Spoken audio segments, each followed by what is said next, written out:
Montrons que l'équation 1 demi de mv carré égale à mgh est une équation homogène. Mesdames et messieurs, bonjour. Dans la vidéo d'aujourd'hui, je vais vous montrer comment est-ce qu'on montre qu'une équation est homogène. Déjà, il faut noter que lorsqu'on écrit l'équation A égale à B, cette équation-ci est homogène si et seulement si la dimension de A est égale à la dimension de B. Pour ce qui concerne l'équation d'aujourd'hui, nous allons d'abord calculer la dimension de 1 demi de mv carré. Et la dimension de 1 demi de mv carré, c'est égal à la dimension de 1 demi qu'on multiplie par la dimension de la masse, qu'on multiplie par la dimension de b carré. Étant donné que 1 demi est une constante, ça veut dire que la dimension de 1 demi c'est 1. Donc c'est une grandeur adimensionnée. Ce qui nous donne par la suite 1. La dimension de la masse c'est grand M. Et la dimension de la vitesse c'est L T moins 1. Étant donné que nous avons V au carré, il suffit d'élever la dimension de la vitesse au carré. Finalement, on trouve la dimension de 1 demi de mv carré qui est égal à m, l carré, t moins 2.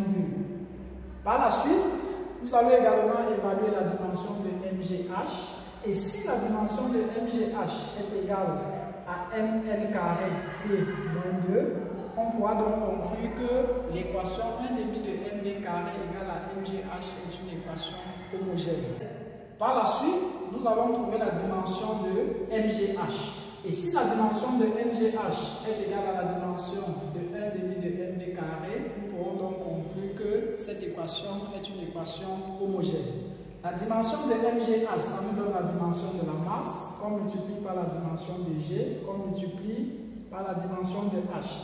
Il y a un problème qui se pose à ce niveau-ci. Comment trouver la dimension de g qui n'est autre qu'une accélération, c'est-à-dire l'accélération de la pesanteur? Par définition, une accélération sur une vitesse divisée par un temps. Ça veut dire quoi? Ça veut dire que la dimension de l'accélération qui n'est autre que la dimension de g, c'est égal à L t-1, qui est la dimension de la vitesse. Et comme c'est divisé par t, on multiplie encore par t-1, donc ça nous donne L t-2.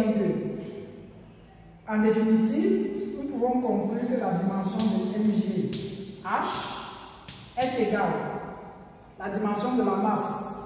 Nous l'avons déjà trouvé, la dimension de la masse c'est grand M.